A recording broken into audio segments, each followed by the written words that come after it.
All right, so what we want to do today is talk about some of the stuff that I've been working with in AppAppLand, and really kind of where my thoughts are here in the last year about where we should be headed. So, all right, last year at Summit, Sheldon LaChandra and I, he's the Citric guy from the AppDNA team, did this other presentation that I stole this slide from. And we talked about the workflow process that companies use to, and the consultants you use to help the companies deliver their applications and desktops. And this is one of the two, but this is more project-oriented. You're moving from one environment into another. Like this year, it's probably Windows 7 out to Windows 10. We're seeing a lot of companies doing that. And there's a bunch of steps that we always have to go through to do that. We got to go out and figure out what apps are out there that we need to bring over. We need to rationalize that list a little bit.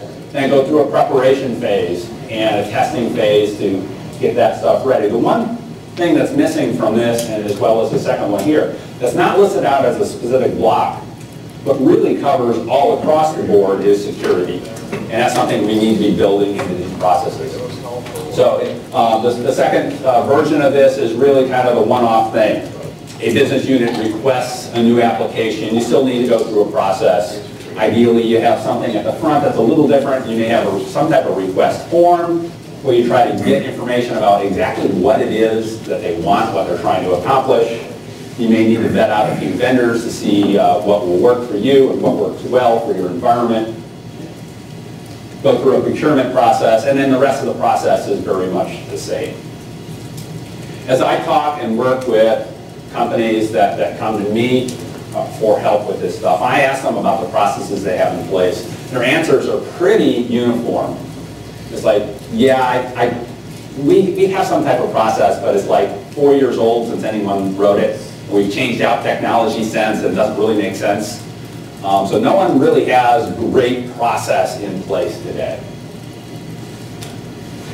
So as they bring in these applications, what we see happening is they use one of several tool chains, depending on what they're doing. And with many companies, particularly larger companies, they're using multiples of these tool chains. So they bring in the application, and if it's going to go directly into the image, there's a group of people who deal with image. If it's going to go out through Config Manager, there's a totally different group that deals with repackaging the app possibly and then pushing that out through Config Manager. If it's going through Citrix, that's yet another group. Okay? And the tools that are being used are very different in each case. A lot of times within those larger companies, they don't even share the information that they learned from one group dealing with the application to the next, because they just don't talk to each other. Where I think we need to go is something that looks a little more like this, where they bring in the MSI. Now, the MSI or the EXE that the vendor delivers is a great format for delivery to the enterprise, but it's not what they need. They need something that is customized to their needs, configured properly, the features set, and taking care of a lot of the crap that we get in the installers, that they're just not installing properly and doing it right. And what I'd love to see us do is move to more of a common format for the enterprise. Have one tool chain that builds the application the way they want it, and then from there branch out to how you want to deploy it. I believe that format can be completely independent of how we're going to deliver it, if somebody were willing to build the tooling to do that. Now, in my mind right now, of the formats that we have on this tooling, AppV is probably the best format that we have. It meets the needs of all of the delivery mechanisms, as long as we put the tooling in place to do that. Give you an example of that. We're using something new that Microsoft put out last month called the auto sequencer. And so the auto sequencer, we've simplified the building process of that AppV format. So that from a single PowerShell line last week, I created 40 AppV packages, all with silent installs. It spins up a VM, it installs the whole thing, captures the package, brings it out. The AppView format, we can then take, and let's say I wanted to push that into an imaging process. Well, I can take the SDK that Microsoft has, I'm sorry, the ADK, long term, the Microsoft ADK for Windows 1703, and I can pop in the little sequencer component that's there for the whole purpose of running the PowerShell commandlet expand-appv client package. And I can take that package now and lay it down on that Windows image exactly the way it was installed when we sequenced it. So that could actually be an image building process if we wanted it to. Now, I probably don't really want to do that through the ADK.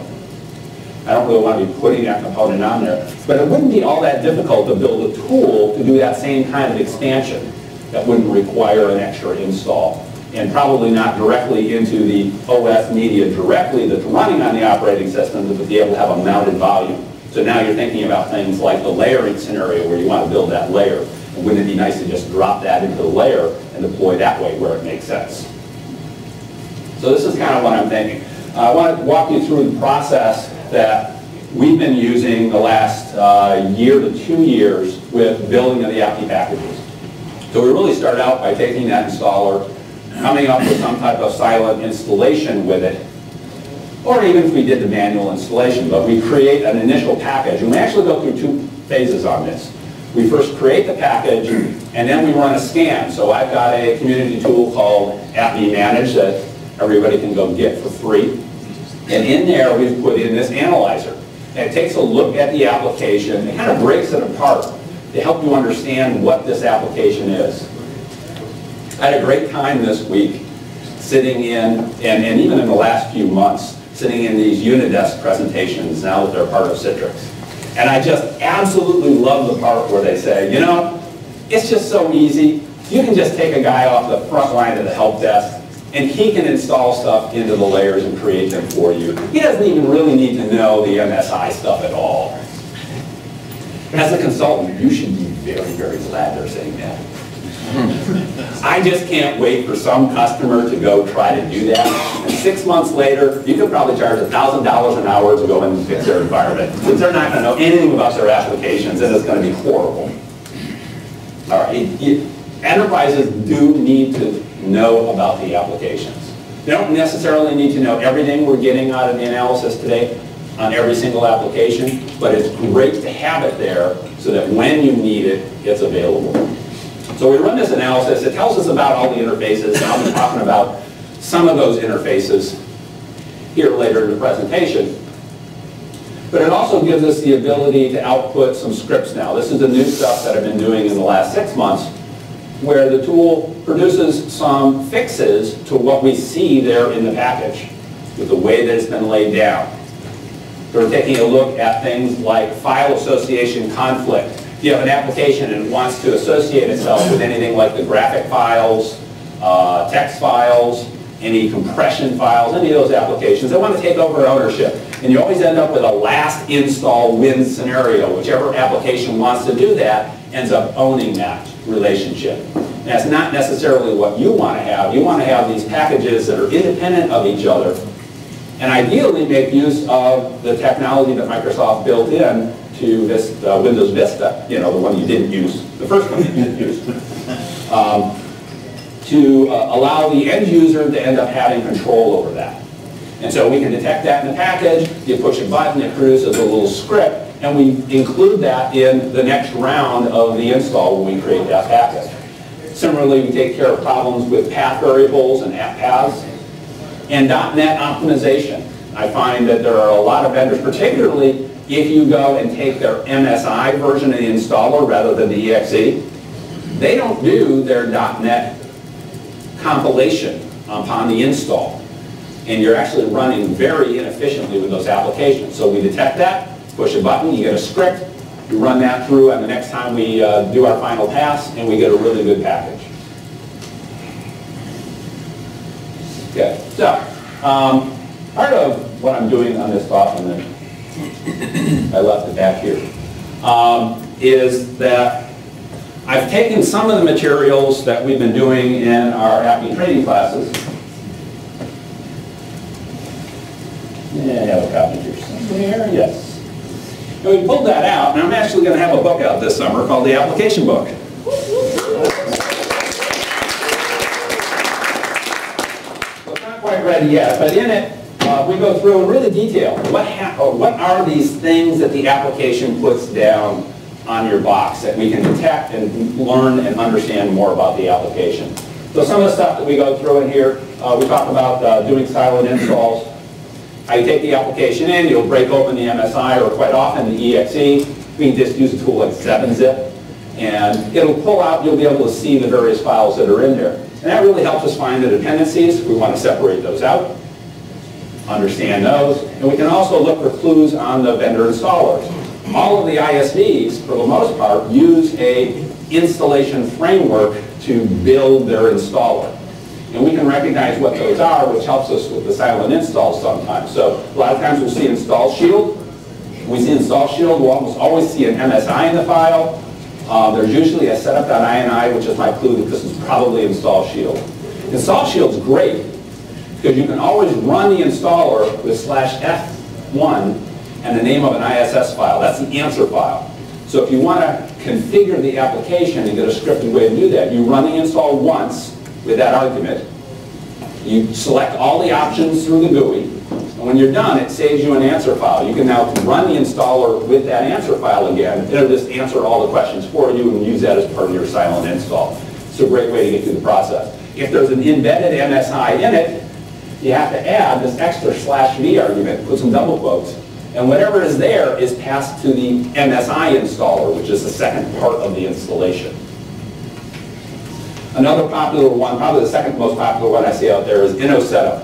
So usually there's a file in there called DB. I'm using it. You're using that? Yeah. And with setup, great. I know I can do /silent or /very silent, and I usually want to include the suppressed message boxes in there as well as an argument. The third one that we see is an open source version of this stuff. And so quite naturally we see this in a lot of open source software. So it's called MellowSoft, and you have to use /S on us. And the S on that has to be in uppercase, not lowercase. It's very specific on that. Or SD if you don't want to see any dialogue at all. That would give you completely silent install. Those guys usually are pretty good about having language versions inside their installers as well, so you can select those. Everybody else, it's just a crapshoot. You know, you just try things. You know, /?, are you going to tell me what it is, please? You may find some files inside there with strings that'll give you a clue, and you just try some of the things that you see here. You know, you consider sometimes I've run into a couple, you had to do a minus instead of a / to get the silent install. And when in doubt, you just Google the application and silent install. You probably end up on IT Ninja. IT Ninja? IT Ninja, thank you. I always remember the old name. I can never remember the new name. Yeah, IT Ninja. Well, I don't quite think there's as much going into IT Ninja now as there used to be, but there's still a ton of great information in there. And the guy who started that up, Bob somebody, he now has a new site he started up here within the last 6 months, so that might end up being a new place to go to. All right, so the analysis. Let me just show you an example. It's probably easier. So, well, Alice, how long, when am I supposed to stop? Because I started late. Oh, Tim, you get to go to 3 o'clock. Okay. We'll see how that works. Okay, so this is the AppMe Manage tool. Okay. So again, this is a free tool that's out there. You can just download off of the website at teammersion.com. And so I've gone out and I've discovered those 40 packages that I had created. And as we go in, let me just pull up. Let's see. Oh, let's just run another one here. How about Python? So we'll go through a process here, and I've tried to simplify the process for people now, and I've chained a number of things together that used to be separate in the tool. So you can still go back to the advanced version of the UI and get the individual buttons on this. But what it just did is it went out. First we discovered the packages are out there. I picked the package. And the first thing it did is it added it into the AppMe client. And now it's running an AV scan on that, because one of the things we do when we sequence is we don't have AV running there. So we want to make sure that we go through a full scan. That completed fine. And now it's going to run the analyzer on that package. So that'll take a second here. And the analyzer takes a look at all the interfaces. Now when I talk about the interfaces of the application, I kind of break them into 4 categories. We have interfaces with the end user. We have interfaces with the operating system. We have interfaces with other applitions, and then we have interfaces with data. And I didn't talk long enough yet. Come on. All right. So as this comes up, okay. So on the left side here, we have a summary of many of the interfaces. These are the ones that AppD is most concerned about. So we can see the shortcuts that are in there, the file associations. Now I happened to pick an app that didn't have many there. URL protocol handlers, we get a chance, we'll talk about that. Some of the comm stuff, all the extensions into the browsers, which are kind of in the middle section in there. And then some of those new things that Microsoft added into Vista that we don't see vendors use quite so often, the application capabilities and the app paths, which I think we really want to start using to improve the product. We can see if there were some dependencies, like some of the VC runtimes that got caught in there. That would be the side-by-sides, which doesn't have any there if there are any services. And environment variable changes as well. But beyond that, we also have the .NET investigation. I picked that, of course, I picked one that has no .NET here. But if there were some .NET components in here, we'd see if they were here and if they got compiled by the engine. How many people know the engine is? Okay, we got a few, but not that many. Okay, so .NET, Microsoft's attempt to take over Java, which they did a pretty good job of, actually. That was their original intent. They were just really trying to fight the Java engine coming at them and stealing all their developers. So the way .NET works is the developer compiles all this stuff into what Microsoft refers to as MSIL format. It's an intermediate format. It's very good for transportation, for delivery out to you in terms of the size of it. It's extremely small. I did a comparison, I did some white papers about a year ago where we took a look at a traditional C program that had a certain amount of functionality, a C++ unmanaged, a C# managed version of that, as well as a universal app version of that, and took a look at the size of the delivery and the speed of everything. And I was actually very surprised at the output of this. I expected that as these languages have moved on and more and more capabilities get put in, that these things would be getting bigger and slower over time. Actually got a lot faster. .NET, the MSIL format, is extremely efficient in terms of the file size that it delivers out to the enterprise. Now, when the compilation happens, the engine compilation that puts it into machine format, it actually expands back out. It gets bigger. But the code is actually a little bit more efficient. And not only is it a little bit more efficient in the traditional .NET, that UWP example that I did is extremely efficient. Because the compilation on that one actually goes full chain in one shot rather than one DLL at a time. And they're taking a lot of advantages of efficiencies. And the code in the UWP ran a lot faster. So I got a couple white papers up there if you're really into that kind of stuff, which is probably like me only in this room. But there. Okay, so anyway, .NET, right. So MSIL has to get compiled into binary form to get used. Now the installer should request the operating system to do that during installation phase. Windows has a service called Engine, and it is responsible for doing that compilation. Now when the compilation gets requested, the installer could ask them one or two ways. They could say, hey, compile this right now. Or what it's more likely to do, put this into the queue for compilation. All right, that allows the installer to finish quicker, so they almost always pick that option. That means that when the system sees that it is idle for a sufficient period of time, meaning there's no disk and CPU activity to speak of, it'll get around and it'll do that compilation. And it will take, for example, if you have an exe file, it'll end up putting something in the Windows assembly cache that would be the same name with a .ni.exe. Same thing with the DLL, it will be .ni.dll. That's that compiled version of that. Originally, when Microsoft came out with .NET, the compiled version wasn't very portable. They told you it should only really be compiled for the operating system you're on, because if you changed processors, it would be a real nightmare and it wouldn't work. Turned out that they fixed that over time, and we now have extremely good portability within the architecture family. So what do I mean by architecture family? That means that if I build that 32-bit compilation and get my native interface, the NI file, on a 32-bit machine, that's an Intel processor, I can run it on an x64 machine of any type that I want. It doesn't matter if it's an Intel processor or an AMD processor.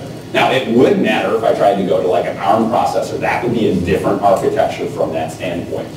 But we actually now can safely compile and take these compiled versions and deliver them to other systems. There is no problem with that. And so that's what we're trying to accomplish with this. So if there had been some .NET files that weren't compiled here, that button would have changed out to hey, generate me a script. It would create a little PowerShell script, and I'd throw that in with my installation after the installation is done to be sure that everything gets compiled. Just go back to the slide deck. This place has got my allergies up, I can tell that. Been good all week till now. Okay, so some of the things that we're doing in the analysis. So I talked about the detection of the integrations. One of the fields I failed to point out there is there's an area that was talking about integrations with Office components.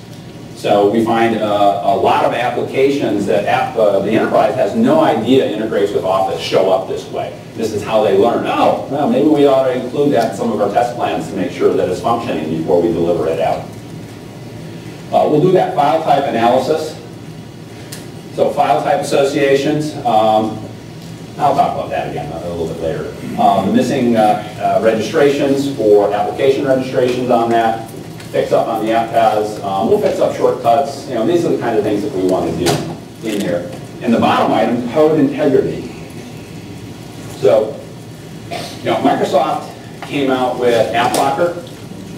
How many customers of yours are using AppLocker? Okay, few. Any using it with just whitelists? Hey, good for you. Excellent. So back in, I don't know, 2004 maybe? Yeah, somewhere around there. After I had left Softricity, I went off on my own. I built a product, I sold that to Tricera, and they had me do some work that was kind of something that was kind of a precursor to AppLocker, where we were doing the very same thing. So we're taking a look at the executable components, doing a scan of them so that we could register and have white and black listing so that you can kind of control what's running in the environment. We immediately ran into Microsoft coming out with AppLocker, so I think that product just got dumped. Because AppLocker was a better solution to the problem. You know, AppLocker is built into the operating system and truly was preventing the applications from ever doing anything. Microsoft has upped their game now with code integrity and device guard. So this is now, you know, Windows 10 anniversary update and above. You turn on device guard, it helps protect the operating system itself and all of its components. And then you use code integrity as a way to secure all of your applications. So the idea of the process is you create your image, you do a scan of the image so you know what all those pieces are, and then you would do whitelisting on those. So those are the only things allowed to run. And there is no blacklisting in the system. This helps us to solve the problem we have today with antivirus, which is you can't scan for something you don't know is a problem yet. So rather than wait to know that there's a problem and add it into your scan list, this says, hey, I'm only going to allow these things to run, and that's it. If anything else tries to come in from outside, it's just going to be prevented straight out, assuming you run in the full compliance mode. Yeah? I went to the Defender boot, and you can do that also with Bitdefender. With Defender? Oh, Bitdefender? Yeah, oh, Bitdefender. A similar feature to AppLocker. Okay, and therefore you can probably do it with different versions of the operating system as well, right? The hard part is getting all of that scanning done, quite frankly, and getting it right. There's also an audit mode, right? So that'll just flag and tell you, hey, these are the things that are running that are outside the scope of what you said. Still allow it to run. That's why I hand over here so much. Oh, yeah. Yeah, So you see most folks, when they're doing the whitelist, they'll say Microsoft signed code or whatever is included by default. So I actually just read today that there was a hack on BG Info, specific version, I think it was like 4.1 of BG Info, where you could, because it's signed code from Microsoft, you can have it execute a VB script and pretty much do whatever you want on the system. They patched it, but I was just curious what your thoughts were around. Yeah, when you're grabbing these things, you have multiple ways you can do it. So if it's digitally signed, you can look at the certificate, but you pick what level of the certificate you're interested in. So most people are going to say, hey, I want to say anything that's Microsoft. Now, saying anything that's Microsoft does not mean everything that's Microsoft. Microsoft has several different root certificates they use, so you're really talking about that chain of this set. So I suspect, for example, the sysinternal tools have a separate code signing certificate that they're using, so if you just tried to grab the normal Microsoft stuff, it probably wouldn't have been included. But you can go down to the file level if you want to say, hey, this specific version of this file is the one I trust and nothing else. So one of the things we added here into the tool, though, is that, hey, I can scan my base image, but if I'm going to do dynamic app delivery, I really need to have these additional scans of just those applications. So we build that into the tool. There's a button in there that will generate that code integrity file. And even if you're not thinking about going this way today, it's well worth spending the 3 seconds it takes to hit that button and just kind of have it tucked away from when you want to go there. If you're a company that's in, let's say, financial, healthcare, government verticals, let's start with those 3, maybe some more. You ought to be getting to this kind of a system, whether it's this, if it's Bitdefender, whatever. You need to get into a mode that you are 100% protected, at least for those machines where you've got the information that's most vulnerable that you're trying to protect. You know, everybody else should be thinking about heading this way. It's going to be tough. There's going to be bumps along the road, like the one that Shane was just talking about, and we're going to learn on the way. But you ought to be working on getting there. So, this final capture. So, Microsoft has this thing called the auto sequencer. It turns out all it is a whole bunch of PowerShell shell scripts. So I got a request into Microsoft, why don't you take that and put it in open source? There's a whole bunch of things as I use it that I'm already modifying. I mean, I've got a list of about 10 things I'm modifying what they've given us. Because there's just not enough in there. I'm hoping that they will do that. If I don't see something happening soon, then I'm just going to have to go out and kind of publish out, here are the things that I do to fix that part. But in addition to that, I've kind of created my own PowerShell framework that I'd like to also get up into the open source. And that's why I'm trying to find out, can we just do it the same place or not? And this is the framework that I'm using now to complete the full silent install. So it allows us to easily specify, hey, here are the requirements that I need put down that are outside my package, get that into the box. Here are the installations that I need to do, the patching. Here are some shortcuts, like occasionally you'll get a vendor that insists on putting a shortcut on the desktop, or they've got some help file shortcuts, and we want to eliminate those, make it easy to just list what those are, and the tool will find them and remove them for you. Ability to bring in a reg file, so often we'll do that as the configuration. You just run the install and then you import a reg file to do all of the settings that you need to do, disable things like the updaters and the like. And the tool will just automatically find that reg file. Just dump the reg file in the folder with your installer. And it'll do that, kind of understand the difference between if you're on a 64 or 32-bit machine. So if those reg files need to be different, it'll automatically detect it by using a scan of the file name itself. The fix-ups for some of the other things that are there, including the .NET optimization. So you just kind of dump these extra PowerShell script files in there, and it'll run them as part of the process. So that we use this on that second phase, and we get a fully optimized package that works really well in our environment. So even if I wasn't going to do app B, this isn't a bad way to at least get through and get a nice clean installation for however you want to end up deploying the application. That's the concept. So I'll start talking about applications a little bit. So the Windows API is now over 30 years old. It goes back to DOS. Microsoft has been fantastic, better than any other vendor out there, at providing backward compatibility as they've changed the operating system and improved their API over the years. Now, it's not perfect. I mean, we had a lot of things that got broken as we went from XP to Vista, right? But there's still a tremendous amount of software out there that is ancient, and it'll actually still run today if you wanted it to. Hopefully you don't want some of that old stuff to run. But as I go out into the companies I'm dealing with, typically about 10% of the installers that I see them using are more than 10 years old. They have a lot of legacy stuff, particularly if they have in-house developers. And almost everything that those guys built is horrible and it's old and it's not going to go away. They're going to continue to use it. Microsoft changes that API every couple of years. And there's a ton of stuff in there that even Microsoft doesn't really understand anymore. They've really lost the documentation along the way.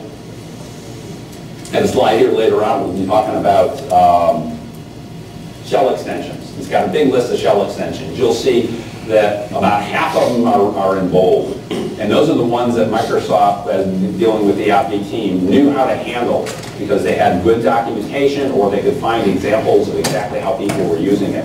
There's a whole bunch of others that they know exist, and they actually have no ability to test it because they don't know how to build one, and they don't know if any applications are using it. There are probably some out there that are using it, but they just don't know, even Microsoft themselves.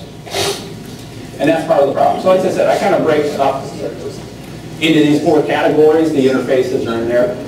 For my entire career, either as a developer or in this space, I've always dealt with things by breaking it down to the interfaces. If I'm troubleshooting a big WAN problem, I want to look at the interface points, understand where they are, and troubleshoot to those points. I want to be able to understand, is the problem over here or is the problem over here, and start focusing down.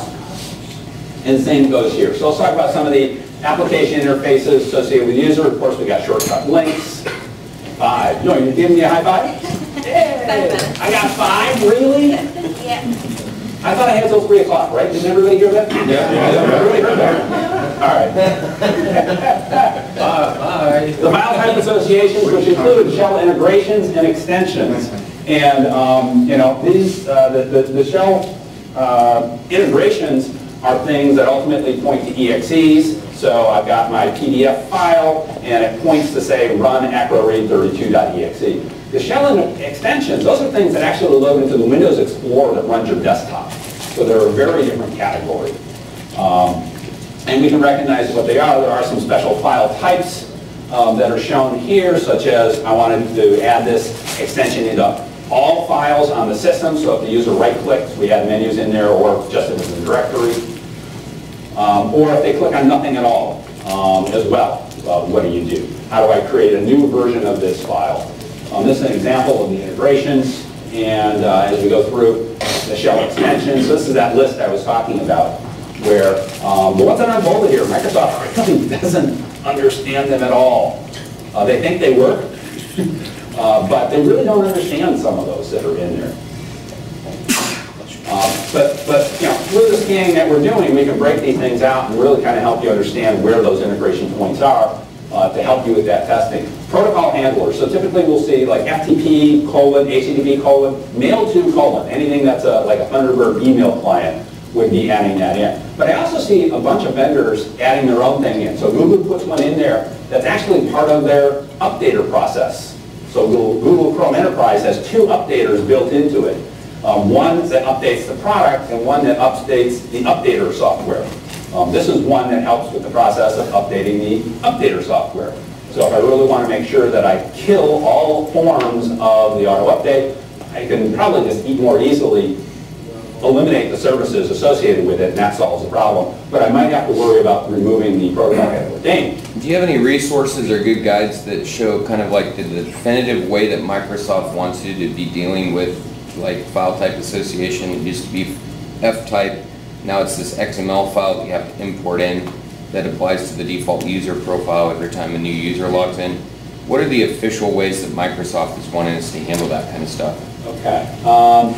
This one right here, application capabilities. So this is one of those things. So what happened is as Microsoft went into the Vista timeframe, they added this API into their mix along with the app paths. But before they got to the developer conference to tell all the developers about it, they suddenly got paranoid about security and shifted everything they were doing. And all of the messaging was about how awful your code is and you need to stop doing these things and that. And everybody forgot about this. So the mechanism here with application capabilities, you register your application for that particular file type, but you don't slam yourself in necessarily as the default. And it automatically shows up to the user with the open with list. Okay? So this is just a little extra registration that I actually put in for under HK Local Machine Software, Microsoft Application Registration, I think is the key. So they put themselves under there and they point to the prog IDs to make that work. What about the new god-awful way of default app settings in like Windows 10 and Server 16? Oh, where are those god-awful You're talking settings? about the new style apps. Yes. Yeah. Yeah. Because that has been the biggest pain, and there's not a lot of like definitive documentation in terms of how to set it, how to capture it with a UEM type of solution, how to apply a default to a new user that comes in. There's just not a lot of good documentation on the new default app setting stuff. Microsoft's answer appears to be, why the hell would you want to do that? Right? Their attitude now is one of the user should be in control. So IT should just get out of the business of trying to control that stuff. We'll just make it available and the user can choose what they want to use on the fly. Right? That seems to be Microsoft's attitude. Yeah. That's not working for us, I know. No, it's not. Yeah. I think we have a lot of work to do there. Especially when you remove the UWP apps that were the previous default. And then there's nothing set for like a browser because it used to be Edge. There's another browser? What? Who said that? All right. Bitness is another issue we run into sometimes. So Microsoft has come up with this new thing called AnyCPU. We're starting to see that show up in a bunch of vendors. So rather than have a 32 or a 64-bit executable and then have the installer pick which one to put out, they can compile it once with this form called AnyCPU, and it'll run as 32-bit. If it's in a 32-bit process, it'll run as 64-bit in the 64-bit process. That's great with the EXEs. Sometimes we see some capture issues now if we try to install the package on a 32-bit machine and now migrate that over to a 64-bit machine. Generally, that works really well with AppV, but not if it dropped down a 32-bit dependent DLL, because the EXE might be AnyCPU, but they may have some DLLs that were specific that the installer dropped down. And when we run into those, we need to worry about that in terms of that portability. So I did want to talk about COM because this is one that I think a lot of people don't understand terribly well. So COM is a way for applications to be able to request a service from, like, say, a DLL. But there are multiple forms of that. There's this thing called the COM Services Manager that does the mapping up there. So generally, you're familiar with seeing COM GUIDs, right, under the class ID key. But there's also a thing called an interface GUID. And the applications actually deal with the interface GUID. The interface GUID points to the COM GUID, which points to the DLL or EXE to be loaded. There are 3 types, basically, of implementations of these things. And they show up as keys under that COM class ID key that you have for the COM GUID. Either in proc server or in proc handler, those are both things that get loaded in memory directly in that process. So if it says, oh, I need this thing, it ends up in the end loaded in just like a DLL would directly in its process. If it's local server 32, that's something that's an out-of-process COM server. So then it gets loaded up in either DLL host or cask host, depending if it's an EXE or a DLL. Vendors love to do that one because it gets them root access.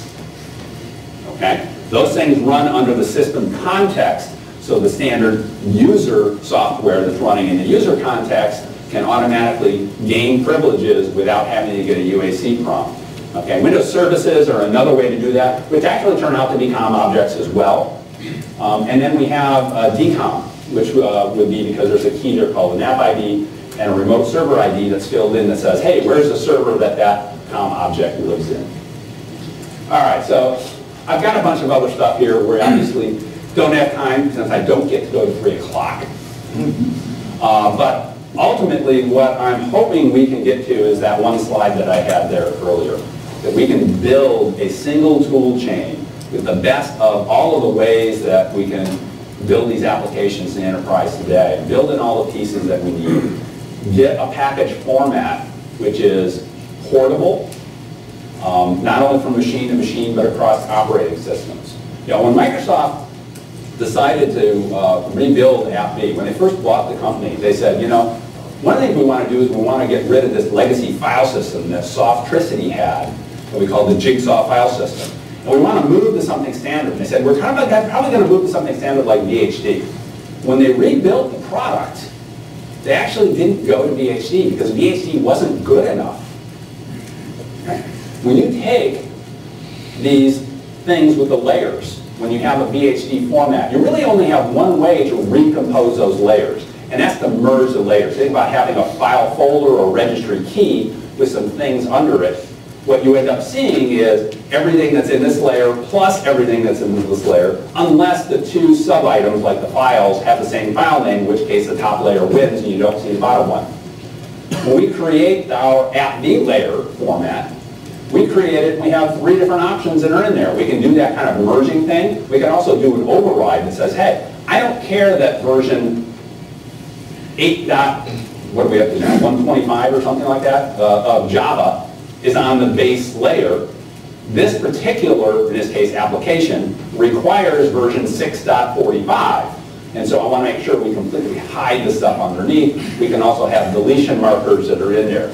That's important. The other important piece is the portability that goes across by doing variabilization that we don't see in the VHD formats that are out there. By taking all of the file reference locations, machine locations, user locations, and the stuff that we capture, we variabilize it and allows us the portability. You take a layering solution, typically you have to create that layer for that specific operating system. Yes, I can take that same layer and I can deploy it on Xen Server, Hyper-V, or ESD with that same operating system underneath. But if I need that application layer to work with Windows 7 32-bit, 64-bit, Windows 10 64-bit, Server 2012 R2, 2016, I got to create that layer 5 times. And I want to do that. I want to create it once. One tool chain, get into a common format, and then split out. That's the idea. He hasn't chased me off stage yet. Cool. I don't care. Whoops. Wrong button. All right, AppAppLand is another one that is the other one that they missed during the Vista translation. So we've all seen the case of an application that installs and it adds its folders into the path variable and then it breaks something else. This is what they're really supposed to do. They're supposed to put that extra stuff in this other spot in the registry and they tie it to their specific executable name. And now when that executable starts up, as it starts to go look for DLLs, it'll look in the app path area first, then look at the rest of the path variables so you can't break something else. So that's one of the things that we're doing to fix up some of the installers that we see. Okay, software client systems, we can skip that. Services, yeah, you know what services are. So we want to get to. Yeah. Vice drivers are pain in the butt. A little bit. By the way, as we one of the other things I caught this week, listened to the all of the app layering stuff from Citrix now. You know, they've got apps that you can put in the user session, what they call the dynamic layers, and the other stuff that's got to go into the boot layers. Everything they're doing there in the boot layers, I think it's fantastic in terms of image building. You know, rather than have this monolithic image, you instead build it up in these layers, and then you do a compression at the end that brings it all together, and you have one VHD or VHDX or whatever the other format letters are, to deploy out to the systems. And I think that makes a heck of a lot of sense. That's a great way to do the image building. When it comes to the dynamic layers, though, they have a lot of apps that don't run in there. And by the way, that's a superset of the apps that you can't do in AppV. Okay, to make that clear. The things that you can't do in AppV, you can't do in the dynamic layers, and there's a bunch of other stuff that they can't do. Because AppV kind of extends out into the operating system. This is part of what they did in AppV5, where we reduce the app isolation a little bit, and it provides visibility into things, into the core of the operating system in session 0. So these are things like the Windows services. You know, anything with a Windows service, you can't do in the dynamic layer. And that's the reason why. So I got some questions this week about that, and that's where I kind of see that compatibility going. Yeah, Dave? That PowerShell command you were talking about that does the expansion from an AppV package, does that address all of those things that can't run in an AppV package? Absolutely. Oh yeah, the thing that you run out is exactly what you originally installed. Okay, so that's what handles all of those issues where you can't run services, comms, etc. Yeah, actually, you know, I made this claim once before, so I'll make it again. AppV, even ignoring that trick that I'd forgotten about, AppV is the only technology of imaging, layering, SCCM, that you can deploy every single application into your environment. It's the only technology. Now, the way I make that work is that the things that I want to install, deliver out that I can't put in AppV, let's say the antivirus stuff, right? If I really needed to deliver that dynamically, AppV has this terrific scripting thing that we do, where I could actually, I don't want to be an SCCM shop, you know, this is way too complicated for me. I could use the AppV as a delivery mechanism for all of those native installs using the scripting. I just have a blank package with a little script, you assign it out, and boom, that gets dropped down to the system as a native install and would work as well. Okay. So, but yeah, those are those two options. You want back out? Yeah. Keep going. This is cool. Okay. Keep going. So you can see some of the other things in there. The browsers have been the really tricky stuff for doing some of this integration work. So we have different types of things that can get added into Internet Explorer and other browsers. I'm going to kind of exclude Edge from this because Edge doesn't do any of this. Microsoft has deprecated all of these things, including ActiveX, because they think Edge is the answer for the world going forward. If we can break these out, we see some particular little nuances as we want to deliver these things as virtual applications as well, based on the types that are in there. Some of these deal with COM objects, and we'll see some funny little things sometimes, like if I capture and install an AppV where it's installed to the system to make that browser extension available, and I deliver that using end user naming delivery in AppV. Sometimes we'll actually see the icon show up twice. And so, you know, we can fix that up as part of the install, as part of some of the stuff that I've been adding to the framework. Just take those keys, move them over to the right place for the way that we actually want to deliver. Not exactly. And in the Office plugins, as we go and look for those things. Yeah. Let's just go there. All right, so we'll finish up. So this is where I'm hoping that we can head. I don't really know exactly yet how we're going to get there to have this single chain delivery.